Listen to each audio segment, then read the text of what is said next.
Pemirsa, banjir bukan kali ini saja terjadi. Namun banjir yang terjadi di sejumlah daerah hingga memakan korban itu belakangan lama surutnya. Sejumlah pihak menduga penyalahgunaan lahan hingga kebiasaan buruk warga seperti membuang sampah sembarangan menjadi beberapa penyebab banjir. Lantas, benarkah beberapa alasan itu yang menjadi lama surutnya banjir di beberapa wilayah?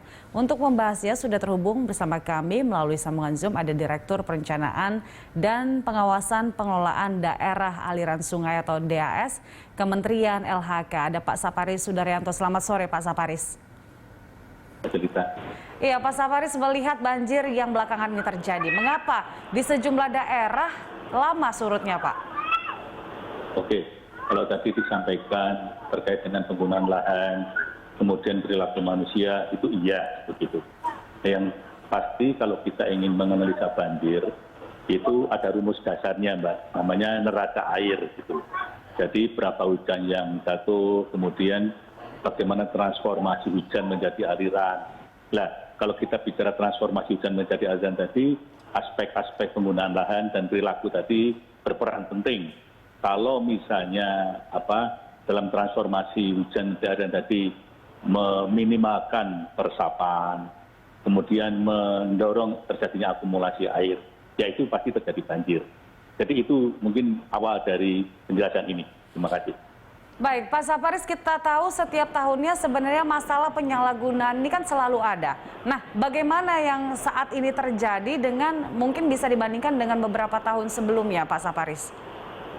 Oke, memang ada tren perubahan penggunaan lahan ya. Ini kadang-kadang dan mungkin cenderung pasti itu tak terelakkan gitu ya. Kenapa? Karena kita ada pertambahan penduduk seperti itu, kemudian ada pertumbuhan wilayah juga, ada juga pemekaran wilayah juga. Itu pasti akan berdampak terhadap distorsi dari perilaku air itu sendiri. Nah, sebetulnya ini bisa kita minimalisir dengan cara berbagai intervensi. Bagaimana kita mendorong peningkatan retensi air tadi. Kalau di hutan itu ya kita lebatkan hutannya seperti itu. Kemudian di dekati permukiman ya kita bangun sumur resapan. Kemudian juga ada istilahnya instalasi pemanenan air hujan. Jadi air jatuh tertampung di tangki itu juga bisa minimalisir. Kalau model-model instalasi pemanenan air hujan tadi dilakukan secara masif oleh seluruh masyarakat, saya yakin run-off atau limpasan yang di permukaan lahan tadi bisa ditekan maksimal. Kemudian juga Mbak, kita harus paham bahwa kecepatan pertumbuhan permukiman, kecepatan pertumbuhan bangunan-bangunan yang kedap air itu lebih cepat daripada kemampuan kita melakukan penyesuaian dari saluran-saluran drainase tadi. Nah, ini juga berdampak juga. Gitu. Kemudian juga perilaku manusia. Perilaku manusia misalnya membuang sampah. Ada kapasitas drainase tertentu karena ada sumbatan-sumbatan, dia akan menurun. Akibatnya apa? Akibatnya jika air datang, air banyak berlebih, ya pasti meluap. Semakin besar air yang masuk, semakin besar juga air yang meluap.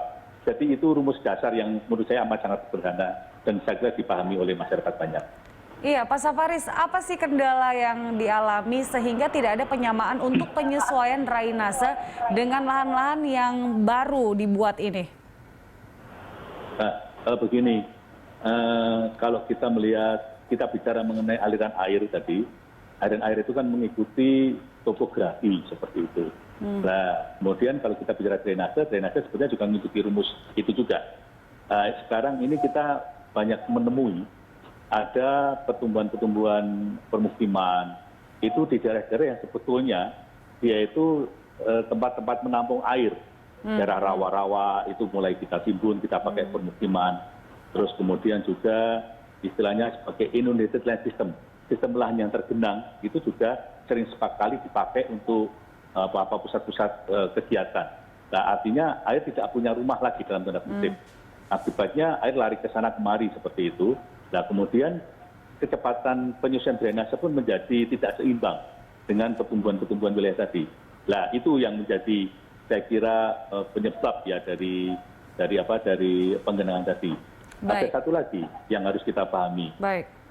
Suplai air itu kan juga di bagian hulu juga. Bagian hulu daerah aliran sungai itu juga mungkin tata kelolanya kurang baik gitu.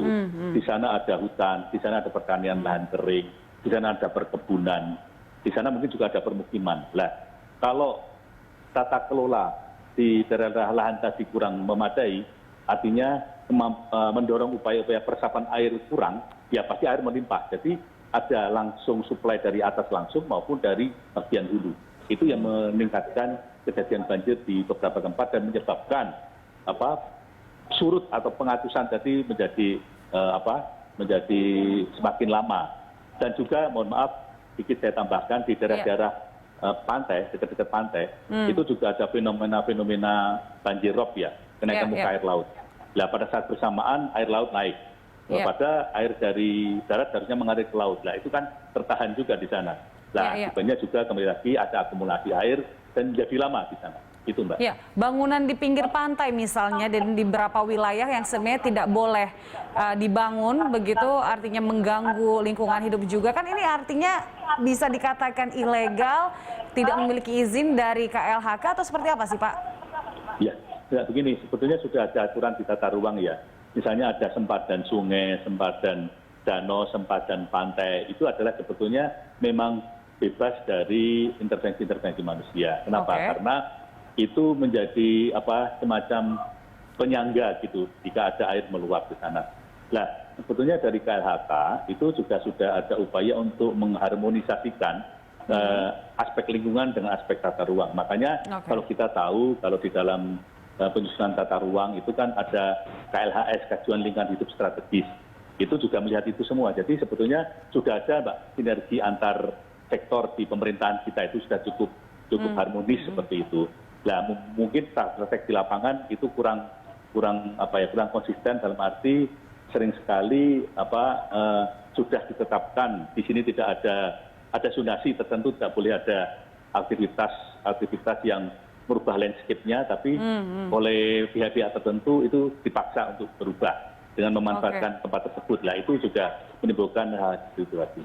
Kurang konsisten akhirnya menimbulkan ada celah untuk bisa dimanfaatkan oleh pihak-pihak tertentu. Pak Safaris, ini kan ada beberapa banjir yang akhirnya menimbulkan korban jiwa, bahkan sebenarnya banjir yang tidak perlu terjadi begitu di beberapa daerah. Ini strategi ke depannya dari KLHK setidaknya untuk mengurangi potensi parahnya banjir di wilayah tersebut apa, Pak?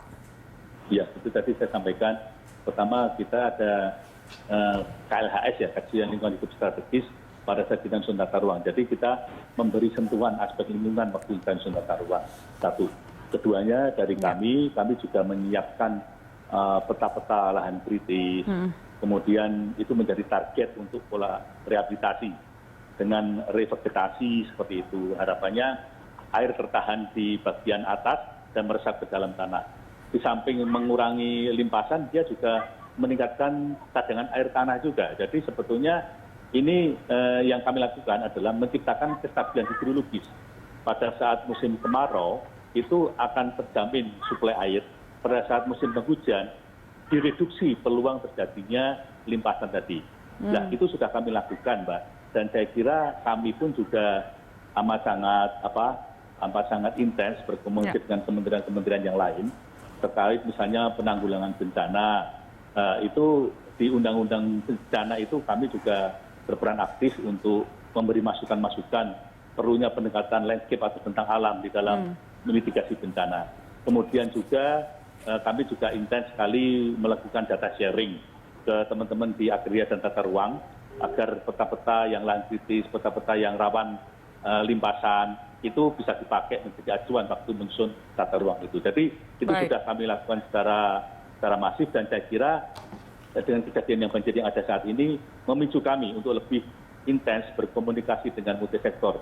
Yang jelas keterlibatan pemerintah daerah menjadi penting dan saya kira kami di KLHK sudah punya unit pelaksana teknis di daerah yang akan membackup teman-teman di pemerintah daerah untuk mendorong penyusunan tata ruang berbasis pengurangan risiko bencana. Ini yang sedang kami galakkan dan saya kira kita intensifkan komunikasi dengan teman-teman pemerintah daerah. Ya, dari sisi kebijakan sebenarnya sudah sangat baik dan punya potensi untuk bisa dimaksimalkan begitu Pak, agar tidak terjadi banjir lagi hanya karena lahan yang disalahgunakan dan sebagainya. Semoga upaya-upaya ini bisa berbuah hasil, nanti kita akan lihat Pak. Terima kasih Pak Saparis untuk informasinya sore hari ini.